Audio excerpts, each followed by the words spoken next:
ಸ್ನೇಹಿತರೆ ನಮಸ್ಕಾರ. ಹಾಸನದ ಈ ಪೆನ್ಡ್ರೈವ್ ಪ್ರಕರಣ ರಾಜ್ಯದಾದ್ಯಂತ ಭಾರಿ ಸದ್ದನ್ನು ಮಾಡ್ತಿದೆ. ದೇಶದಾದ್ಯಂತ ಭಾರಿ ಚರ್ಚೆಯನ್ನ ಹುಟ್ಟುಹಾಕಿದೆ. ಒಂದು ಕಡೆ ಇನ್ನೂ ಕೂಡ ಪ್ರಜ್ವಲ್ ರೇವಣ್ಣ ಬಂದು ಸರೆಂಡರ್ ಆಗದೇ ಇರುವಂಥದ್ದು, ಮತ್ತೊಂದು ಕಡೆ ಈ ರೇವಣ್ಣಗೆ ಸಾಲು ಸಾಲು ಸಂಕಷ್ಟಗಳು ಎದುರಾಗ್ತಿರುವಂಥದ್ದು, ಭವಾನಿ ರೇವಣ್ಣ ಇನ್ನೂ ಕೂಡ SITಯ ಮುಂದೆ ಹಾಜರಾಗದೇ ಇರುವಂಥದ್ದು, ಜೊತೆಗೆ ಈ ಪ್ರಕರಣದಲ್ಲಿ ಇನ್ನೂ ಕೂಡ ಸಾಕಷ್ಟು ಜನ ಬಂಧನ ಆಗೋಕೆ ಬಾಕಿ ಇರುವಂಥದ್ದು, ಇವೆಲ್ಲದೂ ಕೂಡ ಈ ಪ್ರಕರಣವನ್ನು ಇನ್ನೂ ಕೂಡ ಜೀವಂತ ಇಟ್ಟಿದೆ ಅಂತಲೇ ಹೇಳ್ಬೋದು. ಈ ನಡುವೆ HD ದೇವೇಗೌಡರ ಫ್ಯಾಮಿಲಿಯಲ್ಲಿ ಕೇಳಿ ಬಂದಂತಹ ಇಂಥದ್ದೊಂದು ಆರೋಪ ಸಹಜವಾಗಿ ದೇವೇಗೌಡರಿಗೆ ಮತ್ತು ಕುಮಾರಸ್ವಾಮಿಗೆ ನುಂಗಲಾರದ ತುತ್ತಾಗಿದೆ. ಒಂದು ಕಡೆ ಇದು ಬಿಸಿ ತುಪ್ಪ ಅಂತಲೇ ಹೇಳ್ಬೋದು. ನುಂಗೋ ಹಾಗೂ ಇಲ್ಲ, ಉಗುಳೋ ಹಾಗೇನೂ ಇಲ್ಲ. ಆ ರೀತಿಯಾದಂತಹ ಪರಿಸ್ಥಿತಿ ಈಗ ಸದ್ಯಕ್ಕೆ ನಿರ್ಮಾಣ ಆಗಿದೆ. ಇದೇ ಕಾರಣಕ್ಕೆ ಕುಮಾರಸ್ವಾಮಿ ಮೇಲ್ನೋಟಕ್ಕೆ ಇಲ್ಲಿ ತಮ್ಮ ಕುಟುಂಬವನ್ನು ಬಿಟ್ಟು ಕೊಡುವಂತಹ ಮಾತನ್ನು ಆಡದೇ ಇದ್ರೂ ಕೂಡ ಒಳಗೆ ಸಿಕ್ಕಾಬಟ್ಟೆ ಕಿರುಚಾಟ, ಕೂಗಾಟ, ಸಿಟ್ಟನ್ನು, ಆಕ್ರೋಶವನ್ನು ತೋರ್ಪಡಿಸಿದ್ದಾರೆ ಅನ್ನೋದು ಸ್ಪಷ್ಟವಾಗಿ ಗೊತ್ತಾಗ್ತಿದೆ. ಇನ್ನೊಂದು ಕಡೆ ದೇವೇಗೌಡರ ಇಳಿ ವಯಸ್ಸಿದು. ರಾಜಕಾರಣದ ಮತ್ತು ತಮ್ಮ ಜೀವನದ ಸಂಧ್ಯಾ ಕಾಲವನ್ನು ಈ ದೇವೇಗೌಡರು ನೆಮ್ಮದಿಯಾಗಿ ಅನುಭವಿಸಬೇಕಾಗಿತ್ತು. ಆದರೆ ಈ ನೆಮ್ಮದಿಯನ್ನು ಕಸಿದುಕೊಂಡಿದ್ದು ಇದೇ ಪೆನ್ಡ್ರೈವ್. ಹೌದು, ಪೆನ್ಡ್ರೈವ್ ಪ್ರಕರಣ ಹೀಗೆಲ್ಲ ಸುತ್ತುವರಿತದೆ ತನ್ನ ಕುಟುಂಬವನ್ನು ಅಂತ ಹೇಳ್ಬಿಟ್ಟು ಯಾವತ್ತೂ ಕೂಡ ಕನಸು ಮನಸ್ಸಿನಲ್ಲೂ ಬಹುಶಃ ದೇವೇಗೌಡರು ಆಲೋಚನೆ ಮಾಡಿರಲಿಕ್ಕಿಲ್ಲ. ಆದರೆ ತಮ್ಮ ಮೊಮ್ಮಗ ಮಾಡಿದಂತಹ ಮಣ್ತಿನ್ನೋ ಕೆಲಸದ ಪರಿಣಾಮ ಇವತ್ತು ದೇವೇಗೌಡರು ಕೂಡ ತಲೆ ತಗ್ಗಿಸುವಂತಾಗಿದೆ. ಜೊತೆಗೆ ಕುಮಾರಸ್ವಾಮಿ ಕೂಡ ತನ್ನ ಅಣ್ಣನ ಮಗನ ಈ ಹೇಯ ಕೃತ್ಯದ ಬಗ್ಗೆ ಅಸೂಯೆ ಪಡುವಂತೆ ಮತ್ತು ಆಕ್ರೋಶವನ್ನು ಹೊರಗಡೆ ಹಾಕೋದು ಅನಿವಾರ್ಯ ಆಗಿದೆ. ಜೊತೆಗೆ ರಾಜಕೀಯವಾಗಿಯೂ ಕೂಡ ಸಿಕ್ಕಾಬಟ್ಟೆ ಇದು ಇಂಪ್ಯಾಕ್ಟ್ ಆಗುತ್ತೆ ಅನ್ನೋದು ಸ್ಪಷ್ಟವಾಗಿ ಗೊತ್ತಾಗ್ತಿದೆ. ಮಹಿಳೆಯರು ಇನ್ನು ಮುಂದೆ JDS ಪಾರ್ಟಿಯನ್ನು ಸೇರೋದಕ್ಕೂ ಮುಂಚೆ 100 ಸಲ ಯೋಚನೆ ಮಾಡಬೇಕಾದಂಥ ಸ್ಥಿತಿ ಬಂದಿದೆ ಅಂತ ಹೇಳಿದ್ರು ಕೂಡ ಸುಳ್ಳಲ್ಲ. ಇಂತಹ ಪರಿಸ್ಥಿತಿಯನ್ನು ನಿಭಾಯಿಸೋದು ಹೇಗೆ ಅನ್ನುವಂಥ ಗೊಂದಲದಲ್ಲಿ ಎಲ್ಲರೂ ಕೂಡ ಇದ್ದಾರೆ. ಇದೇ ಕಾರಣಕ್ಕೆ ದೇವೇಗೌಡರು ಇವಾಗೊಂದು ಪತ್ರವನ್ನು ಬರೆದಿದ್ದಾರೆ. ಈ ಪತ್ರದಲ್ಲಿ ಸಾಕಷ್ಟು ಭಾವನಾತ್ಮಕ ಅಂಶಗಳನ್ನು ಉಲ್ಲೇಖ ಮಾಡಿದ್ದಾರೆ. ಜೊತೆಗೆ ಈ ಪ್ರಕರಣದ ಬಗ್ಗೆನೂ ಕೂಡ ಇಂಡೈರೆಕ್ಟ್ ಸಂದೇಶವನ್ನು ಕೊಟ್ಟಿದ್ದಾರೆ. ಹಾಗಾದರೆ ಓವರಾಲ್ ಆಗಿ ದೇವೇಗೌಡರಿಗೆ ಆಗಿರುವಂಥ ಬೇಸರ ಏನು, ಕುಮಾರಸ್ವಾಮಿಗೆ ಆಗಿರುವಂಥ ನೋವೇನು, ಜೊತೆಗೆ ರೇವಣ್ಣ ಮತ್ತು ಈ ಕುಮಾರಸ್ವಾಮಿ ಫ್ಯಾಮಿಲಿ ಅಥವಾ ಈ ದೊಡ್ಡಗೌಡರ ಫ್ಯಾಮಿಲಿ ಈಗಾಗಲೇ ಸಪ್ರೇಟ್ ಇದೆ, ಬಟ್ ಡಿವೈಡ್ ಆಗುತ್ತಾ ಅನ್ನುವಂಥ ಅನುಮಾನ ಮೂಡ್ತಾ ಇದೆ. ಅದಕ್ಕೆ ಕಾರಣವೂ ಕೂಡ ಇದೆ. ಅದೆಲ್ಲದರ ಬಗ್ಗೆನೂ ಕೂಡ ಡಿಟೇಲ್ ಆದಂಥ ಮಾಹಿತಿಯನ್ನು ನಿಮ್ಮ ಮುಂದೆ ಇಡ್ತಾ ಹೋಗ್ತೀನಿ. ಅದಕ್ಕಿಂತ ಮುಂಚೆ ನೀವಿನ್ನೂ ಕೂಡ ನಮ್ಮ ಚಾನಲನ್ನು ಸಬ್ಸ್ಕ್ರೈಬ್ ಮಾಡಿಲ್ಲ ಅಂದರೆ ದಯವಿಟ್ಟು ಕೂಡಲೇ ಸಬ್ಸ್ಕ್ರೈಬ್ ಮಾಡಿ ಸ್ನೇಹಿತರೆ. 1 ತಿಂಗಳಾಗ್ತಾ ಬಂತು, ಸರಿಸುಮಾರು 1 ತಿಂಗಳಾಗ್ತಾ ಬಂತು. ಕಳೆದ 1 ತಿಂಗಳಿನಿಂದನೂ ಕೂಡ ಈ ಪ್ರಜ್ವಲ್ ರೇವಣ್ಣನನ್ನು ಹುಡುಕಾಟ ನಡೆಸುವಂಥ ಪ್ರಕ್ರಿಯೆ ಮುಂದುವರಿತಾನೆ ಇದೆ. 26ನೇ ತಾರೀಕು ಚುನಾವಣೆಯನ್ನು ಮುಗಿಸಿ 27ನೇ ತಾರೀಕು ಫ್ಲೈಟನ್ನು ಹತ್ತಿದಂಥ ಪ್ರಜ್ವಲ್ ರೇವಣ್ಣ ಮತ್ತೆ ಕರ್ನಾಟಕದತ್ತ ತಿರುಗಿಯೂ ಕೂಡ ನೋಡಿಲ್ಲ. ಹಾಗಂದ ಮಾತ್ರಕ್ಕೆ ಕರ್ನಾಟಕದಲ್ಲಿ ನಡೀತಿರುವಂಥ ಬೆಳವಣಿಗೆಗಳ ಮಾಹಿತಿ ಇಲ್ಲ ಅಂತೇನಲ್ಲ. ಎಲ್ಲ ವಿಚಾರಗಳ ಬಗ್ಗೆನೂ ಕೂಡ ಪ್ರಜ್ವಲ್ ರೇವಣ್ಣ ಬಳಿ ಮಾಹಿತಿ ಇದೆ, ಮಾಹಿತಿಗಳನ್ನು ಸಂಗ್ರಹಿಸ್ತಿದ್ದಾರೆ. ಆದರೆ ಗಮನಿಸಬೇಕಾಗಿರುವಂಥ ಅಂಶ ಏನಂತ ಹೇಳಿದ್ರೆ, ಇಲ್ಲಿವರೆಗೂ ಕೂಡ ವಾಪಸ್ ಕರ್ನಾಟಕಕ್ಕೆ ಬಾರದೇ ಇರುವಂಥದ್ದು ಮತ್ತು ಈ ಪ್ರಕರಣದಲ್ಲಿ ತನ್ನ ಪಾತ್ರದ ಬಗ್ಗೆ ಒಪ್ಪಿಕೊಳ್ಳದೇ ಇರುವಂಥದ್ದು, ಇದನ್ನು ಗಮನಿಸಬೇಕು.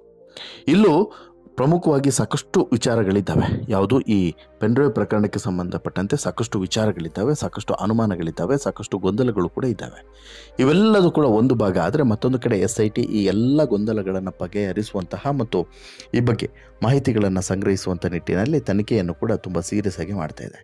ಆದರೆ ಈ ಪ್ರಕರಣದಲ್ಲಿ ಯಾರನ್ನು ಬಂಧಿಸಬೇಕೋ ಅವರನ್ನು ಬಂಧಿಸಿಲ್ಲ. ಈ ಪ್ರಕರಣದಲ್ಲಿ ಯಾರ ಬಳಿ ಒಂದಷ್ಟು ವಿಚಾರಗಳ ಬಗ್ಗೆ ಚರ್ಚಿಸಬೇಕೋ ಆ ವಿಚಾರಗಳನ್ನು ಚರ್ಚಿಸಿಲ್ಲ. ಒಂದು ಕಡೆ ಈಗಾಗಲೇ ಸಾಕಷ್ಟು ಡೆವಲಪ್ಮೆಂಟ್ಗಳು ಒಂದಾದಮೇಲೆ ಒಂದು ಅಂಥೇಳಿ ಕೆಲವು ಭಾಗಗಳಲ್ಲಿ ನಡೀತಾನೆ ಇದೆ. ಇದನ್ನು ಹೇಗೆ ನಿಭಾಯಿಸಬೇಕು ಅದನ್ನು ಕೂಡ ಇನ್ನೂ ಕೂಡ ಪ್ಲ್ಯಾನ್ ಆಗಿಲ್ಲ.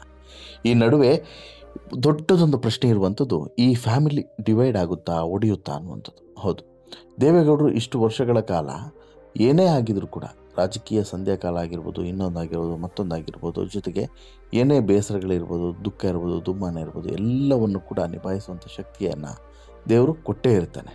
ಅದೇ ರೀತಿ ಇಲ್ಲೂ ಕೂಡ ಬಹುಶಃ ಅದೇ ಆಲೋಚನೆಯಲ್ಲಿ, ಅದೇ ನಂಬಿಕೆಯಲ್ಲಿ ರೇವಣ್ಣ ಇವತ್ತಿಗೂ ಕೂಡ ಟೆಂಪಲ್ ರನ್ನನ್ನು ಮಾಡ್ತಾ ಇದ್ದಾರೆ ಅನ್ನೋದು ಕೂಡ ವಾಸ್ತವ. ಆದರೆ ಇವರ ಮಗ ಮಾಡಿದಂಥ ಮಣ್ಣು ತಿನ್ನೋ ಕೆಲಸದ ಪರಿಣಾಮ ಇವತ್ತು ಕುಟುಂಬ ಒಡೆಯುತ್ತಾ ಅನ್ನುವಂಥ ಪ್ರಶ್ನೆ ಮೂಡಿದೆ. ಹೌದು, ಕುಟುಂಬ ಒಡೆಯುತ್ತಾ ಅನ್ನುವಂಥ ಪ್ರಶ್ನೆ ಮೂಡೋದಕ್ಕೆ ಕಾರಣವೂ ಕೂಡ ಇದೆ. ಅದೇನು ಕಾರಣ ಅಂತ ಹೇಳಿದ್ರೆ, ಈಗಾಗಲೇ ಕುಮಾರಸ್ವಾಮಿಗೆ ಪ್ರಜ್ವಲ್ ರೇವಣ್ಣ ಪ್ರಕರಣ ಒಂದು ರೀತಿಯಲ್ಲಿ ಬಿಸಿ ತುಪ್ಪವಾಗಿ ಪರಿಣಮಿಸಿದೆ. ಪ್ರಜ್ವಲ್ ರೇವಣ್ಣ ಪ್ರಕರಣದ ನಂತರ ಸಹಜವಾಗಿ ಕುಮಾರಸ್ವಾಮಿ ಸಿಕ್ಕಾಬಟ್ಟೆ ಡಿಸ್ಟರ್ಬ್ ಆಗಿದ್ದಾರೆ. ಏನು ಮಾಡಬೇಕು ಏನು ಮಾಡಬಾರ್ದು ಅಂತೇಳಿ ಗೊತ್ತಿಲ್ಲ. ಒಂದು ಕಡೆ ಎಲ್ಲೇ ಏನೇ ಮಾತನಾಡಿದರೂ ಕೂಡ ರಿಟರ್ನ್ ಇದೇ ಬಂದು ಇವರ ಬಾಯಿಗೆ ವಾಪಸ್ ಹೊಡಿತಾ ಇದೆ. ನಿಮ್ಮ ಮಗನನ್ನು ನೋಡ್ಕೊಳ್ಳಿ ಅಂತೇಳ್ಬಿಟ್ಟು ಯಾರಾದರೂ ಹೇಳಿದ್ರು ಅಂತ ಹೇಳಿದ್ರೆ ಏನು ಹೇಳಬೇಕು ಅಂತೇಳಿ ಗೊತ್ತಾಗಲ್ಲ. ಸಹಜವಾಗಿ ಇದೇ ಕಾರಣಕ್ಕೋಸ್ಕರ ಕುಮಾರಸ್ವಾಮಿ ಈಗಾಗಲೇ ಅವನು ನನ್ನ ಮಗನಲ್ಲ, ಅವರದ್ದೇ ಬೇರೆ ನಮ್ಮದೇ ಬೇರೆ ವ್ಯವಹಾರ, ಅವರದ್ದೇ ಫ್ಯಾಮಿಲಿ ಬೇರೆ ನಮ್ಮದೇ ಫ್ಯಾಮಿಲಿ ಬೇರೆ ಅನ್ನೋ ರೀತಿಯಲ್ಲಿ ಮಾತನಾಡಿದರು. ಬಟ್ ಇದಕ್ಕೂ ಹಿಂದೆ ಮಾತನಾಡಿದಂಥ ಮಾತುಗಳು, ಈ ಪ್ರಜ್ವಲ್ ರೇವಣ್ಣ ಬೇರೆಯವರ ಮಗ ಅಲ್ಲ, ಅಥವಾ ರೇವಣ್ಣನ ಮಗ ಮಾತ್ರ ಅಲ್ಲ, ನನ್ನ ಮಗನೂ ಕೂಡ ಹೌದು ಅಂತೇಳಿ ಬೆನ್ತಟ್ಟಿ ಹೇಳಿದಂಥ ಮಾತುಗಳು ಯಾವಾಗ ವೈರಲ್ ಆಯಿತೋ ಕುಮಾರಸ್ವಾಮಿಗೆ ಆಗ ಮತ್ತಷ್ಟು ಸಂಕಷ್ಟ ಎದುರಾಯಿತು.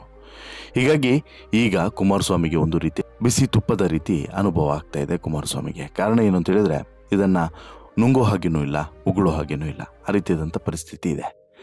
ಈ ನಡುವೆ ಮತ್ತೊಂದು ಗಮನಿಸಬೇಕಾಗಿರುವಂಥ ವಿಚಾರ ಏನು ಅಂತ ಹೇಳಿದ್ರೆ, ಒಂದು ವೇಳೆ ಫ್ಯಾಮಿಲಿ ಡಿವೈಡ್ ಆಯಿತು, ಈಗೇನೋ ಸಪ್ರೇಟಾಗಿ ಜೀವನವನ್ನು ಸಾಗಿಸ್ತಿದ್ದಾರೆ. ಕುಮಾರಸ್ವಾಮಿ ಬೆಂಗಳೂರಿನಲ್ಲಿದ್ದಾರೆ, ರೇವಣ್ಣ ಹಾಸನದಲ್ಲಿದ್ದಾರೆ, ಸಪ್ರೇಟಾಗಿ ಜೀವನವನ್ನು ಸಾಗಿಸ್ತಿದ್ದಾರೆ. ಬಟ್ ಇವತ್ತಿಗೆ ಅವ್ರಿಗೆ ಇವರಿಗೆ ಅವರು ಬೆನ್ನಿಗೆ ನಿಂತಿದ್ದಾರೆ.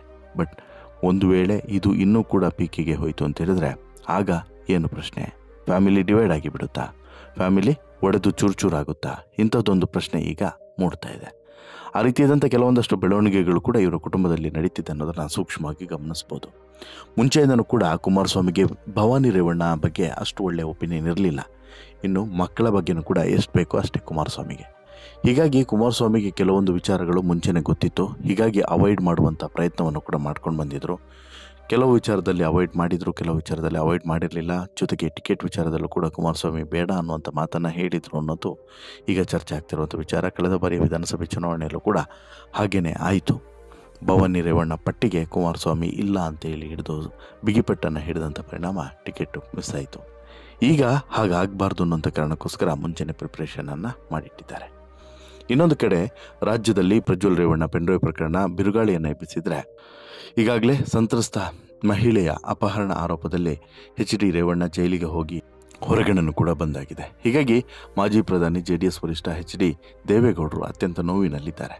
ತನ್ನ ಕುಟುಂಬ ಈ ರೀತಿಯಾದಂತಹ ಅಂದರೆ ಇಷ್ಟು ವರ್ಷಗಳ ಕಾಲ ಸುದೀರ್ಘವಾದಂಥ ರಾಜಕೀಯ ಅನುಭವ ಮತ್ತು ಜನಸೇವೆಯಲ್ಲಿ ತೊಡಗಿಕೊಂಡಿದ್ರೆ ಯಾವತ್ತೂ ಕೂಡ ಇಂಥದ್ದೆಲ್ಲ ಮಾತುಗಳನ್ನು ಕೇಳಿರಲಿಲ್ಲ. ಆದರೆ ಈಗ ಈ ಮೊಮ್ಮಗ ಮಾಡಿರುವಂತಹ ಮಂಟಿನೋ ಕೆಲಸದ ಪರಿಣಾಮ ಇವತ್ತು ತಲೆ ತಗ್ಗಿಸಬೇಕಾದಂಥ ಪರಿಸ್ಥಿತಿ ನಿರ್ಮಾಣ ಆಗಿದೆ. ಈ ಕಾರಣಕ್ಕೋಸ್ಕರ ಇವತ್ತು JDS ವರಿಷ್ಠ ಎಚ್ ಡಿ ದೇವೇಗೌಡರು ತಲೆ ಕೆಡಿಸ್ಕೊಂಡು ಕೂತಿದ್ದಾರೆ. ಹೀಗಾಗಿಯೇ ಮಾಜಿ ಪ್ರಧಾನಿ ಎಚ್ ಡಿ ದೇವೇಗೌಡರು ತಮ್ಮ ಅಭಿಮಾನಿಗಳಿಗೆ ಮತ್ತು JDS ಕಾರ್ಯಕರ್ತರಿಗೆ ಪತ್ರವೊಂದನ್ನು ಬರೆದಿದ್ದಾರೆ. ಈ ವರ್ಷ ಕಾರಣಾಂತರಗಳಿಂದ ನಾನು ಜನ್ಮದಿನವನ್ನು ಆಚರಿಸಿಕೊಳ್ಳುತ್ತಿಲ್ಲ, ಹೀಗಾಗಿ ತಾವೆಲ್ಲರೂ ಕೂಡ ಇದ್ದಲ್ಲಿಯೇ ಹಾರೈಸಬೇಕು ಅಂತೇಳಿ ದೇವೇಗೌಡರು ಒಂದು ಪತ್ರವನ್ನು ಬರೆದು ಮನವಿಯನ್ನು ಮಾಡಿಕೊಂಡಿದ್ದಾರೆ. ದೇವೇಗೌಡರು ಇದೇ ಮೇ 18ಕ್ಕೆ 91 ವರ್ಷವನ್ನು ಪೂರೈಸಿ 92ನೇ ವರ್ಷಕ್ಕೆ ಕಾಲಿಡ್ತಾರೆ. ಆದರೆ ಈ ಬಾರಿ ಕಾರಣಾಂತರಗಳಿಂದ ಜನ್ಮದಿನವನ್ನು ಆಚರಿಸಿಕೊಳ್ತಿಲ್ಲ, ಹೀಗಾಗಿ ತಾವೆಲ್ಲರೂ ಕೂಡ ಇದ್ದಲ್ಲಿ ಹಾರೈಸಬೇಕು ಅಂತೇಳಿ ಅಭಿಮಾನಿಗಳು ಮತ್ತು JDS ಕಾರ್ಯಕರ್ತರಲ್ಲಿ ವಿನಂತಿಸಿಕೊಂಡಿದ್ದಾರೆ. ಅಲ್ಲದೆ ಪ್ರಸಕ್ತ ರಾಜ್ಯದಲ್ಲಿ ನಡೀತಿರುವಂತಹ ವಿಧಾನ ಪರಿಷತ್ ಚುನಾವಣೆಯಲ್ಲಿ JDS ಮತ್ತು BJP ಅಭ್ಯರ್ಥಿಗಳ ಗೆಲುವಿಗೆ ಎಲ್ಲರೂ ಕೂಡ ಪ್ರಾಮಾಣಿಕವಾಗಿ ಶ್ರಮಿಸಬೇಕು, ಪಕ್ಷದ ಸಂಘಟನೆಯನ್ನು ಪ್ರತಿಯೊಬ್ಬರು ಕೂಡ ಬದ್ಧತೆಯಿಂದ ಕರ್ತವ್ಯದಿಂದ ನಿರ್ವಹಿಸಬೇಕು ಅಂತೇಳಿ ಕಾರ್ಯಕರ್ತರಿಗೆ ಕರೆಯನ್ನು ನೀಡಿದ್ದಾರೆ. ಹಾಗೆ ಪ್ರಮುಖವಾಗಿ ಮಾಜಿ ಪ್ರಧಾನಿ ಎಚ್ ಡಿ ದೇವೇಗೌಡರು ತಮ್ಮ ಮೊಮ್ಮಗ ಪ್ರಜ್ವಲ್ ರೇವಣ್ಣ ಅಶ್ಲೀಲ ವಿಡಿಯೋ ಪ್ರಕರಣದ ಬಗ್ಗೆ ಹೆಚ್ಚು ಚಿಂತಾಕ್ರಾಂತರಾಗಿದ್ದಾರೆ ಅನ್ನೋದು ಗೊತ್ತಾಗ್ತಿದೆ. ಅಶ್ಲೀಲ ವಿಡಿಯೋ ಹಾಗೂ ರೇವಣ್ಣ ಬಂಧನದಿಂದ ದೇವೇಗೌಡರ ಕುಟುಂಬಕ್ಕೆ ಭಾರಿ ಮುಜುಗರ ಆಗಿದೆ. ಒಂದು ಕಡೆ ಪ್ರಜ್ವಲ್ ರೇವಣ್ಣ ವಿದೇಶದಲ್ಲಿ ತಲೆಮರೆಸಿಕೊಂಡಿರೋದು, ಮತ್ತೊಂದು ಕಡೆ ರಾಜ್ಯದಲ್ಲಿ ಎಚ್ ಡಿ ರೇವಣ್ಣ ಅವರ ಬಂಧನ ಮತ್ತು ಬಿಡುಗಡೆ, ಇದು ದೇವೇಗೌಡರನ್ನ ಇನ್ನಿಲ್ಲದಂತೆ ಕಂಗೆಡಿಸಿದೆ. ಕುಟುಂಬಕ್ಕೆ ಈ ರೀತಿಯಾದಂಥ ಒಂದು ದುಸ್ಥಿತಿ ಬಂತಲ್ಲ ಅನ್ನುವಂಥ ಬೇಸರ ಸಹಜವಾಗಿ ಇಲ್ಲಿ ದೇವೇಗೌಡರಿಗೆ ಇರುತ್ತೆ. ಹಾಗೆಯೇ ಇಡೀ ದೊಡ್ಡಗೌಡರ ಕುಟುಂಬದಲ್ಲಿ ಆತಂಕದ ಛಾಯೆ ಕೂಡ ಆವರಿಸಿದೆ. ಹೀಗಾಗಿ ಜನ್ಮದಿನವನ್ನು ಆಚರಿಸೋದು ಬೇಡ ಅನ್ನುವಂಥ ತೀರ್ಮಾನಕ್ಕೆ ಬಂದಿದ್ದಾರೆ. ಜೊತೆಗೆ ಬಂದಾಗಲೂ ಕೂಡ ಸಾಕಷ್ಟು ಜನರಿಗೆ ಉತ್ತರವನ್ನು ಕೊಟ್ಟು ಸಾಕಾಗುತ್ತೆ. ನೋಡೋಣ ಏನೆಲ್ಲ ಡೆವಲಪ್ಮೆಂಟ್ಗಳು ನಡೆಯುತ್ತೆ, ಏನಾಗುತ್ತೆ ಅಂತಿಮವಾಗಿ ಅನ್ನುವಂಥ ಮಾತುಗಳನ್ನು ಕೂಡ ಹೇಳ್ತಾ ಇದ್ದಾರೆ. ಅದೇನೇ ಇದ್ರೂ ಕೂಡ ಒಂದಂತೂ ಕ್ಲಿಯರ್, ಇಲ್ಲಿ ಯಾವುದೇ ರೀತಿಯಾದಂಥ ಘಟನೆ ಏನೇ ಆದರೂ ಕೂಡ ದೇವೇಗೌಡರಿಗೆ ಅವರ ಸಂಧ್ಯಾಕಾಲದಲ್ಲಿ, ರಾಜಕೀಯ ಸಂಧ್ಯಾಕಾಲದಲ್ಲಿ ಇದೊಂದು ಕಪ್ಪು ಚುಕ್ಕೆ ಅನ್ನೋದರಲ್ಲಿ ಅನುಮಾನ ಇಲ್ಲ. ಜೊತೆಗೆ ಹೀಗೆ ಮುಂದುವರೆದರೆ ಈ ದೇವೇಗೌಡರ ಫ್ಯಾಮಿಲಿಯು ಕೂಡ ಡಿವೈಡ್ ಆಗೋದ್ರಲ್ಲಿ ಅನುಮಾನನೇ ಇಲ್ಲ ಅನ್ನೋದು ಸ್ಪಷ್ಟವಾಗಿ ಗೊತ್ತಾಗ್ತಿದೆ.